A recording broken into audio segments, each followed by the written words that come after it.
SER Podcast. El Partido Popular ha intentado hoy desmarcarse de su propia historia reciente después de que el juez de la Audiencia Nacional que ha instruido la operación Kitchen, Manuel García Castellón, haya decidido procesar al ministro del Interior en tiempos de Rajoy, Jorge Fernández Díaz, y a prácticamente toda la cúpula de su ministerio y de la Policía Nacional. Lo sienta en el banquillo por la trama parapolicial que se montó bajo el gobierno del PP, pagada con dinero público, para quitarle a Bárcenas cualquier prueba que pudiera tener de la corrupción del partido, para que no se la entregara al juez que investigaba la Gürtel y la Caja B del Partido Popular. Y para sorpresa de las partes, el juez exculpa a María Dolores de Cospedal y a su marido Ignacio López del Hierro. Y para sorpresa de las partes, el juez se ha negado, por ejemplo, a llevar a cabo algunas pruebas que pedía la Fiscalía. Los fiscales habían reclamado, por ejemplo, que se investigara quién era el dueño del móvil con el que Villarejo dice que se escribía con Rajoy, sobre los detalles de esa trama diseñada para entorpecer a la justicia. El juez ha dicho que no hace falta practicar esa prueba. A lo que se ha dedicado hoy el PP, Pablo Casado, en sus esfuerzos mediáticos, ha sido a combatir el balance que ha hecho el presidente del gobierno, Pedro Sánchez, de este curso político que termina. Un balance sin trazas de autocrítica y con metáforas olímpicas sobre la gestión sanitaria. España es la nación que más ha vacunado entre los 50 países más poblados del mundo. Estamos vacunando por encima del Reino Unido, de Estados Unidos, de Francia o de Alemania. Es decir, España tiene la medalla de oro en vacunación. El gobierno de Pedro Sánchez es medalla de oro en destrucción de la economía nacional, es medalla de plata en mortalidad de COVID en relación a la población que tenemos y es medalla de bronce en destrucción de empleo y, por tanto, creación de desigualdad. Por primera vez un país empieza a ponerles terceras dosis de la vacuna contra el COVID a sus ciudadanos.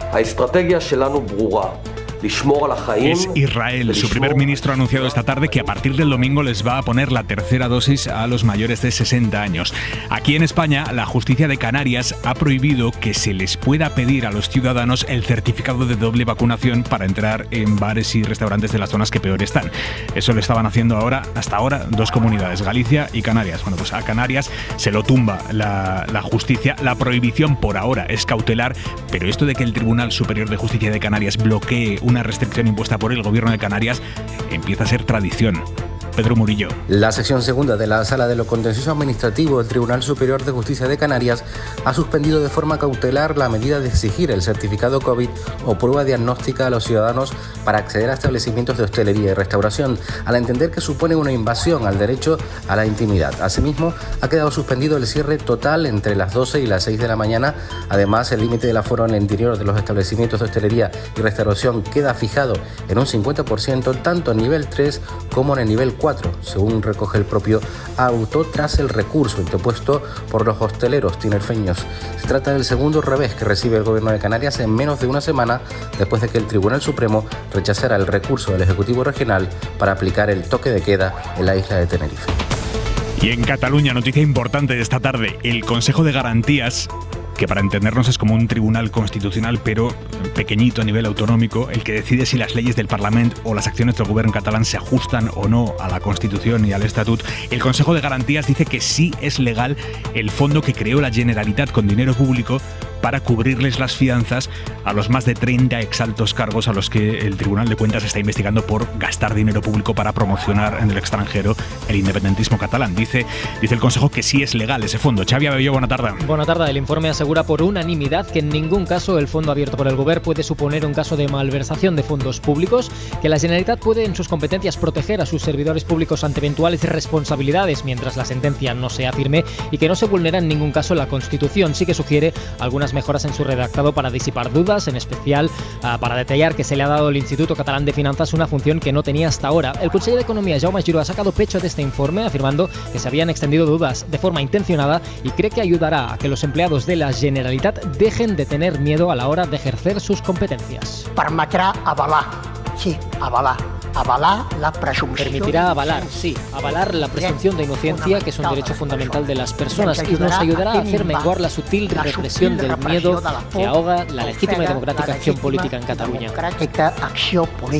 Cataluña. En unos minutos el Parlamento dará luz verde a este decreto con los votos de los independentistas y la abstención de socialistas y comunes, que consideran que el Gobierno ha hecho una mala aplicación de este decreto.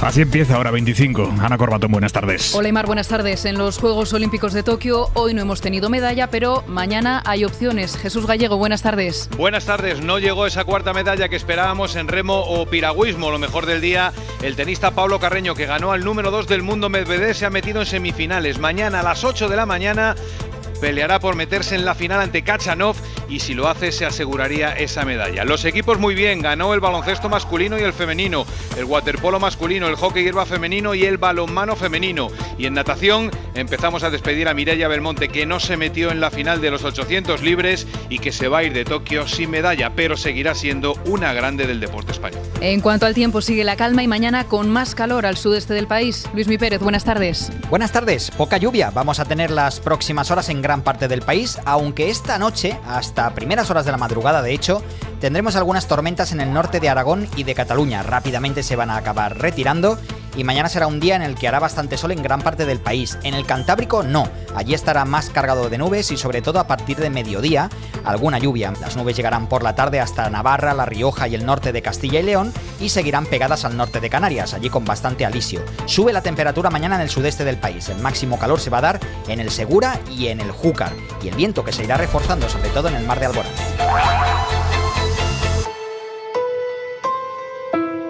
Yo no tengo nada que ver con Villarejo ni nada que temer. Esta dirección nacional es honesta, es transparente, ha erradicado cualquier falta de ejemplaridad que pudiera haber en el pasado. Así se ha desmarcado hoy Pablo Casado de ese pasado que le persigue. Hoy el juez García Castellón ha presentado el escrito con el que da por cerrada la investigación de la Operación Kitchen, la operación de espionaje a Luis Bárcenas, organizada por la cúpula política y policial del Ministerio del Interior del primer gobierno de Mariano Rajoy, para evitar que llegaran a manos del juez de la Gürtel y de la Caja del partido los papeles comprometedores del extesorero. Miguel Ángel Campos, buenas tardes. Buenas tardes, Ana. El juez procesa al exministro Jorge Fernández Díaz, que es el que estuvo al frente del Ministerio durante toda la operación entre los años 2013 y 2015. Procesa también a su cúpula policial y archiva, sin embargo, la causa contra María Dolores de Cospedal y contra su marido, el empresario López del Hierro. Dice el juez que no hay indicios contra el matrimonio, sin embargo constan grabaciones en las que Cospedal y López del Hierro acordaron encargar a Villarejo trabajos puntuales para el PP, las agendas del comisario o los múltiples encuentros secretos de Cospedal con el policía en la sede del partido, a quien entraba de forma subrepticia por el garaje con el coche oficial de la propia secretaria general. El juez tampoco observa indicios contra Rajoy, a pesar de las declaraciones de varios imputados, entre ellos el comisario jubilado, quien sostuvo que el expresidente del gobierno le enviaba mensajes pidiéndole novedades sobre el caso. García Castellón circunscribe el operativo al entorno del Ministerio del Interior y descarta la existencia de una trama política para ejecutar el operativo ordenada por sus superiores o el Partido Popular, como si Fernández Díaz, sin interés directo en la causa porque no aparecía en los papeles de Bárcenas ni recibió sobresueldos, hubiera tomado esta decisión por cuenta propia. El juez, por tanto, da por concluida la investigación en contra del criterio de la Fiscalía Anticorrupción, que había pedido una prórroga para seguir investigando porque considera que faltan diligencias relevantes por practicar. Desoye una batería de diligencias solicitadas por Anticorrupción, entre ellas pedir al PP que identifique el número de teléfono atribuido por Villarejo a Rajoy y desde el que supuestamente el presidente del gobierno pedía novedades al comisario por el espionaje a Bárcenas. El juez considera literal, inútil e impertinente investigar este teléfono. El juez también rechaza la petición del fiscal de imputar al exdirector general de la policía, Ignacio Cosidó, a quien hasta 3 coimputados en la causa involucran en el entramado. Dice el juez que es innecesario e inútil, de nuevo literal, citar a Cosidó y que no existen indicios contra él cuando figura en las agendas de Villarejo y le llamó para sumarse al operativo ante el interés del presidente del gobierno. El juez ha rechazado prorrogar 6 meses la investigación que le había pedido la Fiscalía, la Abogacía del Estado, las acusaciones populares, Bárcenas y hasta Fernández Díaz y Francisco Martínez. Las partes tildan de escandaloso este cierre en falso de la causa y anuncian recurso a la Sala de lo Penal. El Partido Popular, como escuchábamos, se desliga de ese pasado, suspende de militancia a Fernández Díaz y se aferra al archivo de la causa contra Cospedal. Javier Torres. Se ha conocido la suspensión provisional de la militancia en el PP del exministro del Interior justo tras las palabras de Casado, que aseguraba que el Partido Popular había ido más rápido incluso que la justicia. Sí, ya lo hubo en su día. Está suspendido de militancia y nos anticipamos incluso a la instrucción judicial. Aunque en realidad los populares abrieron expediente informativo el mismo día en el que Fernández Díaz fue imputado por el caso Kitchen. Hoy el Comité de Derechos y Garantías del Partido Popular que preside Andrea Levy ha tomado esa decisión de suspenderle de militancia, aunque como no hay sentencia condenatoria, es una medida provisional. No significa, eso sí, que implique la expulsión de Fernández Díaz del partido, que se produciría en el caso de que hubiera sentencia condenatoria. Caso diferente es el de Cospedal, que fue imputada hace un mes y a quien el Partido Popular no abrió expediente informativo alguno. Cospedal ha sido hoy exculpada por la Audiencia Nacional. El juez de la Kitchen es el mismo que lleva el caso Villarejo y hoy Campos ha decidido también archivar la causa contra Repsol, contra el actual presidente de la petrolera, Antonio Brufau, contra CaixaBank y contra el expresidente del banco, Isidro Fainé. Sí, era una causa abierta por los encargos también a Villarejo para investigar a rivales en la OPA contra la entidad. Dice el juez que no hay constancia de la participación de Brufau y Fainé en los hechos porque la contratación era responsabilidad de sus directores de seguridad. También exculpa a las empresas como personas jurídicas porque tenían implantado, dice, un sistema de prevención de riesgos eficaz y adecuado. Más allá de estas novedades judiciales, la jornada ha estado marcada por la comparecencia del presidente del Gobierno desde la Moncloa. Pedro Sánchez ha hecho balance de este curso político condicionado por la pandemia. Ninguna autocrítica, mucho optimismo y mensaje directo al PP, al que le pide que abandone la confrontación. Javier Carrera, buenas tardes.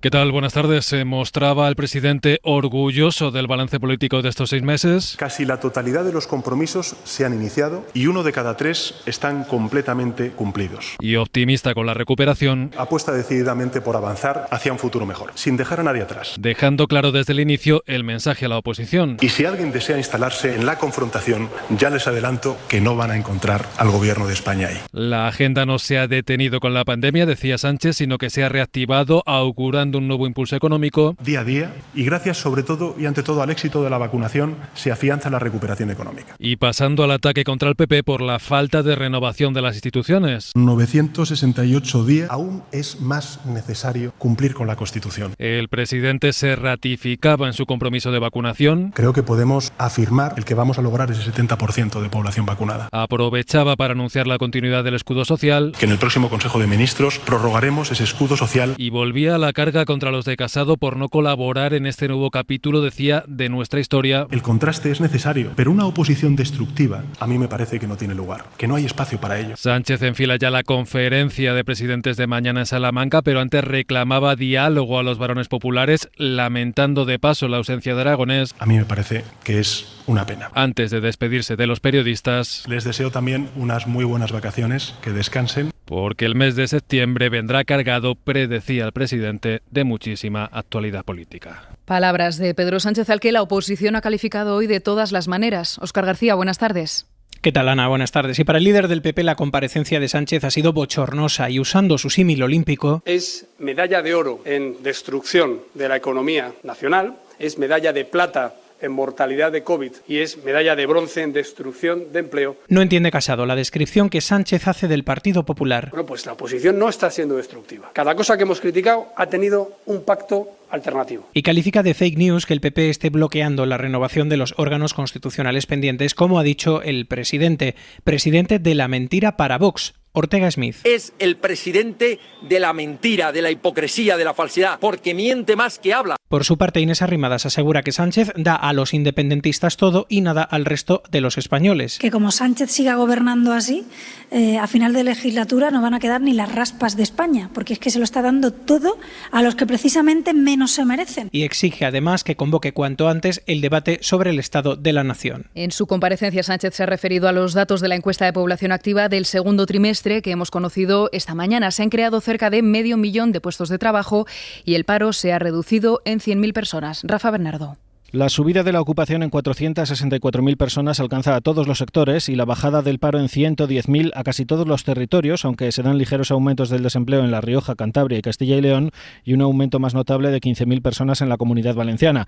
La tasa de paro se queda así con estos datos en el 15,26%, que es 7 décimas menos que en el trimestre anterior. Unai Sordo, Comisiones, Íñigo Fernández de Mesa, COE. Buen dato, pero no perder perspectiva porque un 15% sigue siendo una tasa de paro muy alta. La noticia es positiva. No obstante, tenemos muchísimo camino por recorrer hasta poder recobrar los niveles de empleo previos al COVID. Los datos muestran que se ha recuperado el número de activos de antes de la pandemia, pero su distribución entre ocupados y parados está todavía descompensada. Hay aún unos 300.000 parados más y con ello 300.000 ocupados menos que a finales de 2019. Referencia de Sánchez a la EPA y también a la ausencia de Pere Aragonés mañana en la conferencia de presidentes. El presidente de la Generalitat ha explicado así sus motivos. Tal como está planteado, demà no será. Tal y como está planteado, mañana no será un espacio de trabajo. No lo puede ser. No pueden ser 5 minutos de intervención sin documentación previa. No lo digo solo yo, también otros presidentes que asistirán, pero que dicen que es una conferencia fake. Que es una conferencia fake. Per tant, nosaltres en els llocs. Por lo tanto, donde se vaya a trabajar y realmente a decidir, iremos. Mañana no se decidirán los fondos europeos.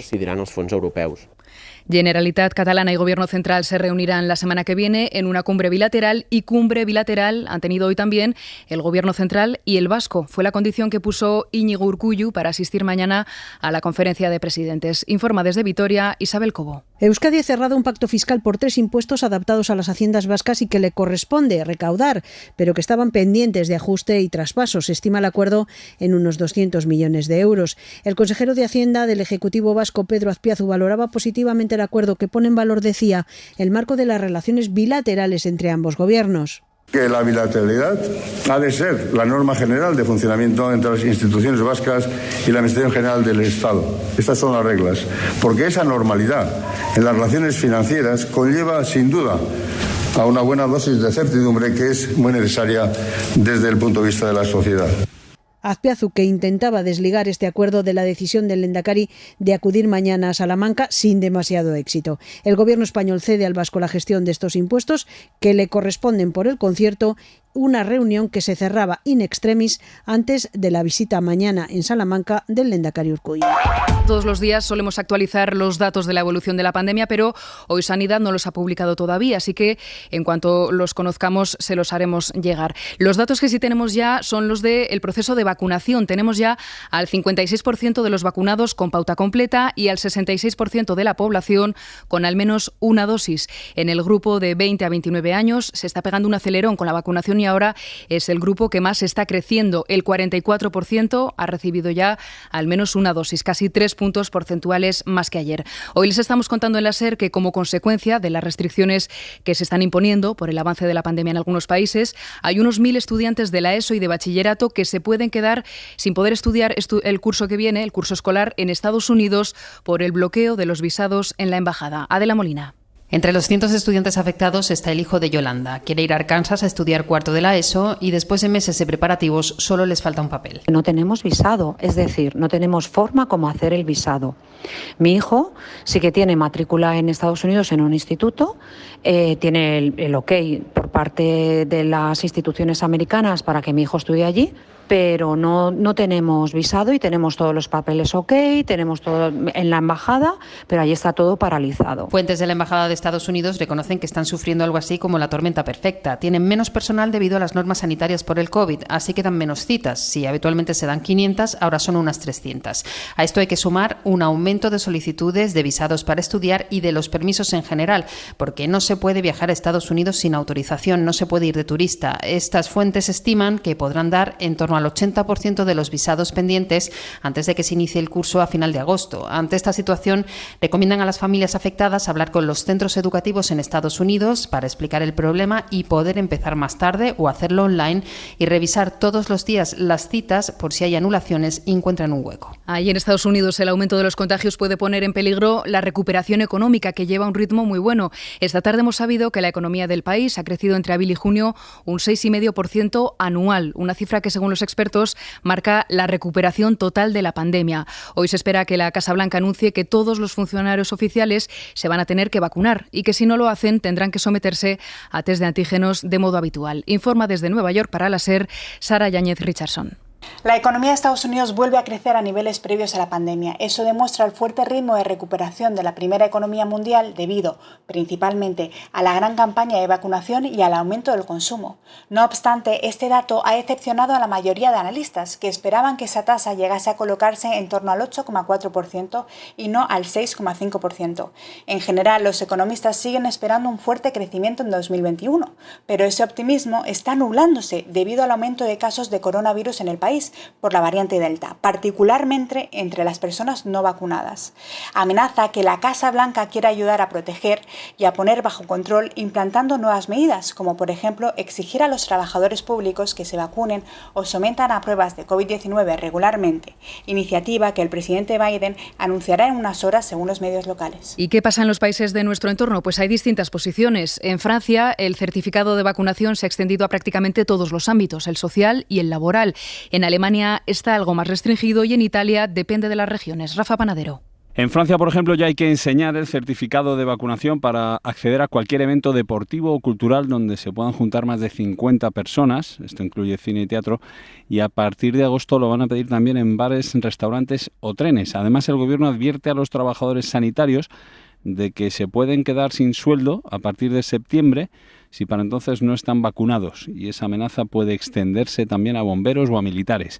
En Italia, donde siguen esta misma línea, la derecha mantiene sus protestas contra esa exigencia de vacuna. Y hoy mismo el líder de la Liga, Matteo Salvini, insistía en que no admite imposiciones, decía que el hecho de que uno se quiera poner la vacuna no le da derecho a obligar a otro a hacerlo, y que cuando está en juego la salud de niños y jóvenes, concluía, él no admite ninguna discusión. Y en Israel, que empezó la vacunación a muy buen ritmo, pero desde hace semanas se ha estancado, sobre todo por el rechazo de las comunidades ortodoxas, el gobierno estudia ya también pedir el certificado para cafés, restaurantes, gimnasios y centros culturales o de culto.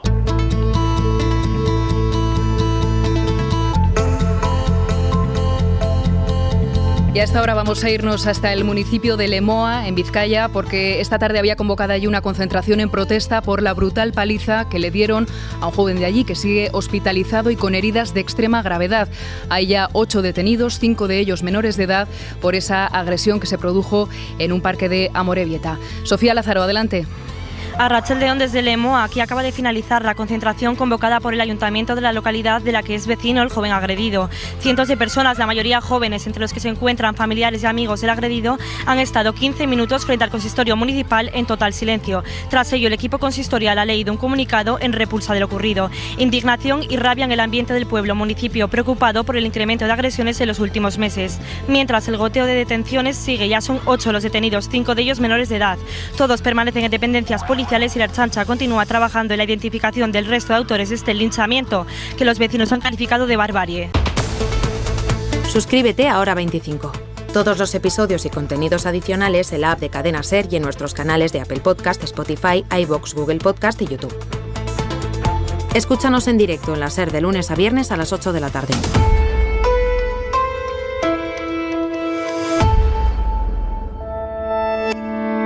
Cadena SER. La radio.